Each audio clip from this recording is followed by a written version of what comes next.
गांधी जिसको टिकट देंगे वही तो चुनाव लड़ता है।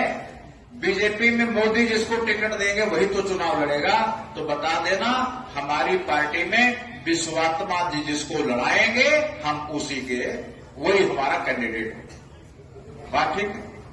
ये बात हमारे ऊपर छोड़ दे, एक आदमी पे छोड़ देना। इस बारे में न करना कि कौन जाति कौन धर्म। अगर कोई कहे जी किस जाति का कैंडिडेट होगा तो बता देना वोटर जाति का। कौन जाति का? हम लोग कौन? हाँ, एकदम सही, वोटर जाति। हम न राभा हैं, न हम बोड़ो हैं, न हम हिंदू हैं, न मुसलमान हैं, हम कोई नहीं है, हम एक जाति के हैं। कौन जाति? वोटर जाति। इसीलिए वोटर वोटर आपस में शादी भी करेंगे, विवाह भी करेंगे, घर भी बनाएंगे, अब एक जाति नो जाति। पूरा है विश्वास हम होंगे कामयाब एक दिन।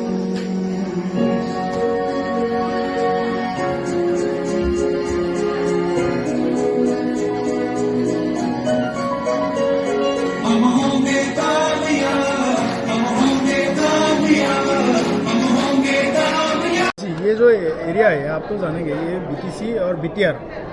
बीटीसी एरिया में 2 लोकसभा सीटें, कोकराझार और दरोमदाल। जी जी। इन दोनों सीटों में आप लोग कैंडिडेट देंगे? देखिए, इन दोनों सीटों पर हमारी बहुत मजबूत उपस्थिति है और इस बार हम यह दोनों सीटें टारगेट कर रहे हैं। तो इन दोनों सीटों पर हमारे केवल कैंडिडेट नहीं होंगे, हम आसानी से इस बार जीतने नहीं देंगे, दूसरे लोगों को जीतने नहीं देंगे, बल्कि यहाँ वोटर्स पार्टी का खाता खुलने वाला है। वोटर्स पार्टी का टक्कर किन दलों से होने वाला है?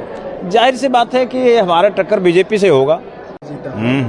इस बार आप लोगों का कैंडिडेट क्या नवा कुमार सरनिया से टक्कर? नहीं, ऐसा है कि सरनिया साहब जीते जरूर थे, उन्होंने क्या हुआ, कुछ किए ही नहीं। वो कुछ नहीं किए और वो लोग समझ गए कि वो धोखा खा गए थे। तो इस बार नवा सरनिया जी का तो जमानत जब्त हो जाएगी। हमने सुना है वो डर के मारे चुनाव लड़ नहीं रहे।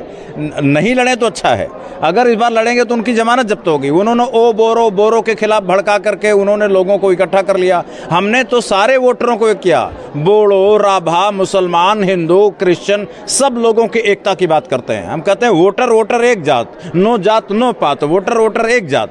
तो नवो कुमार सरनिया और जो पॉलिटिक्स में है वो समाज को तोड़ते हैं, डिवीजन कराते हैं, बांटते हैं और फिर उसमें से एक हिस्से को लेकर के नेता बनते हैं और कमाते खाते हैं। तो अभी कमाने खाने का रास्ता वोटर लोग बंद कर रहे हैं नेताओं के लिए। वो अपने लिए कह रहे हैं कि जो पार्टी, जो लोग वोटरों को 8,500 रुपये कानून बनवाएंगे हम उन्हीं का साथ देंगे। तो इसलिए इस बार जो नकली बातें थी, हम रोजगार दे देंगे, हर घर में 2 रोजगार दे देंगे, पिछली बार वोट झटका था। तो ये जो बोड़ो पार्टियां थी, इस बार नहीं हो पाएगा। लोग समझ गए कि धोखा है, झूठ बोलते हैं लोग। मान लिया होंगे हमारे कोकराझार से लेकर के धेमाजी तक और ग्वालपाड़ा, गुवाहाटी सब में है। अपर आसाम की जो सीटें हैं उस पर हम लोग कैंडिडेट नहीं देंगे। असम में तो लगभग हम समझते हैं कि बीजेपी केवल प्रोपेगेंडा के बल पर स्ट्रांग है। जनता की नज़र में जो उसकी नैतिक ताकत थी वो खत्म हो चुकी है। लोग यही मानते हैं कि बीजेपी तोड़ फोड़ करके भ्रष्ट लोगों को अपनी पार्टी में, बेईमान लोगों को, चोरी लुटेराबाजों को अपनी पार्टी में भर्ती करके वो उनकी दबंगई से शासन कर रही है। तो ये जो होता है एक स्वीकृति पब्लिक की, वो नहीं है।